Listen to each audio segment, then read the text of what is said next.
Krishna, Krishna, Krishna, Krishna. Hanubi naiko, nanggi jangpam lei ting pam siga, chalu ada. Lakanu mathang dagi, isol na pausa na roini nangse, nang na mot li kumot tu. Chalo ada.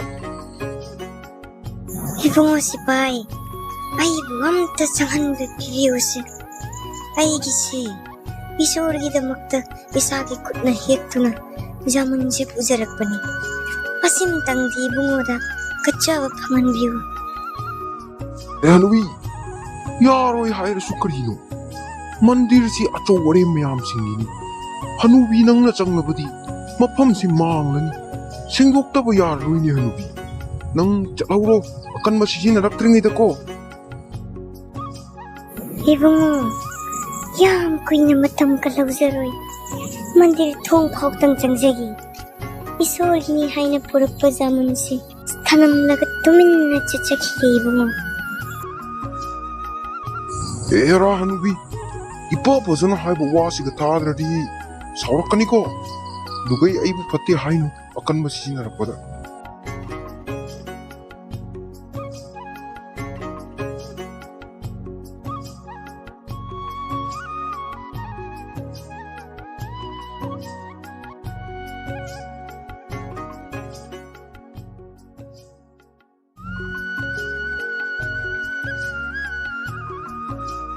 Sri Krishna ki murti sina karam na mafam siga taram neva. Asina, isol na aigi inaka, masana khong thong na lakpa oire.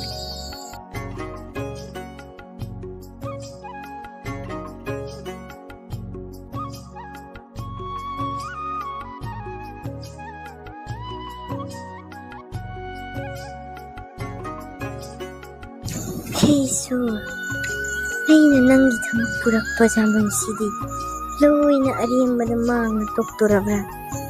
Aingonda mandir fauba changba pibidre. Karamna ishwargi darshan phangjagani. He Prabhu. Kari paap lamjaruragi. Aina masi asuk kuiba matam seba tawuna laksa. Shri Govindagi mandiru Shri Harina thadukna chatkriba sibu. Aina kari ira lamjaruragi Isu. Jawa nang taraba Shri Govinda ki mandir dagi Shri Harina mandir mafam thadok tu chatkra hai basi taraba nang. Oh, tazore taz kulmi. Aisu taram mene du paudu.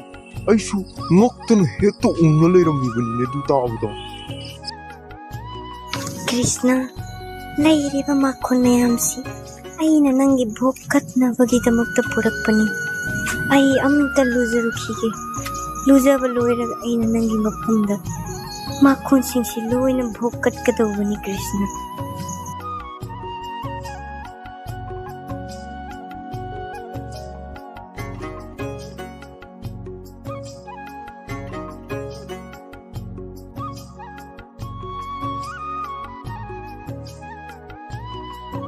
Ayya, kanana chathokibano aina aigi sorgini haina thamjaba makhonse kanano huranba thoklo.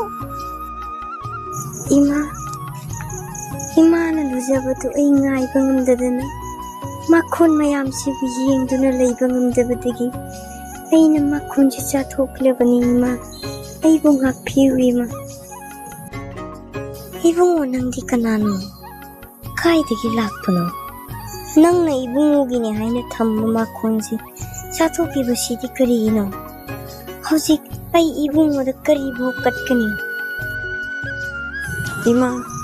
Imana ingonda ibungo ko kiraga amuksu ibungogi thamba bhokse aina chabada imana nungaitriba kaigino ima. Hanubi, mapan thoklo Hanubi. Sipa ibungo, ai buro ko biribase. Hanubi, nang na mandir chang mapidi haidna. Karigino mandir dagi harigi murti bu Quran na puribadi. Mayamna pau pinabadagi ibungogi murti. Nangi manakta leitabadagi lakpani ekhoi. Kadayo, uthoro murti do ekhoi hujimak पुखिगनी ईश्वर की असेंग मफमदी नंगी अमोटपा लेखमसी नते ईश्वर की लेखमदी सनाना योंबा श्री गोविंद की मंदिरनी इबुंगो करी वारीनो हाइबिरिबसिबु अइनदी कदाइदगिसु करीगुंबा पोत मचेत अमा हुरानखिबा लेते मूर्तिसिसु अइगी इनाक्ता मसाना थोंगा लाक्पनि इबुंगो करी मूर्ति सिना मखोंग थोंगा नंगी मनाक्ताना लाक्पा मूर्ति से मखोंग पानब्रा यारे हनुबी लोइसल्लो अखोय हौजिमक मूर्ति से मसागी असेंग मफमदा पुगनी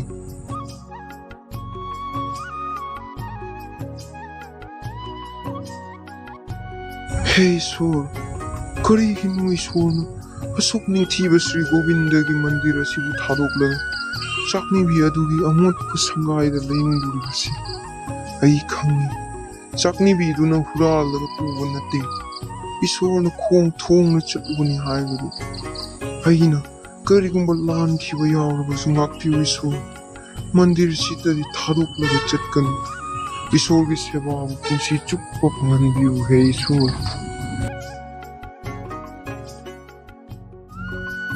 नंगना करीगिनो अइबु इसाना यादना मंदिर सिगा पुरकलिबसे अइबु थिल्लो अमुक्का अइगी मफमदा थिल्लो अइगिनि हाइना इमानो मखुन सेमना थम्मदो चाब फंगद्रे अइ थिल्लो अइबु अमुक खन्ना थिल्लो इमागी मफमदा इमागी मनाक्ता थिल्लो अइबु अमुक खन्ना थिल्लो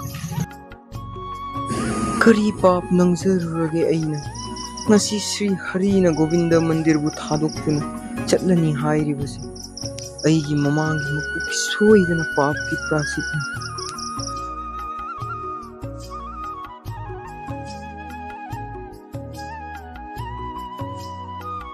इमा अइना इमागी मफमदा लांजखरे अइना लंगजरुबा इरालगिदमा नचाबु ngaकपिउ इमा श्री हरिना इमागी मनाक्ता थिनबिउ इमागा लेनी हाइबदगी थिनबा लाक्पनी इमा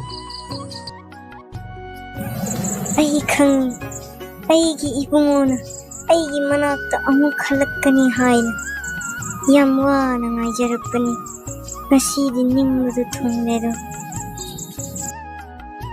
इमा अइ मक्खन चानिंगे इमा अइबु मक्खन पिजरो इमा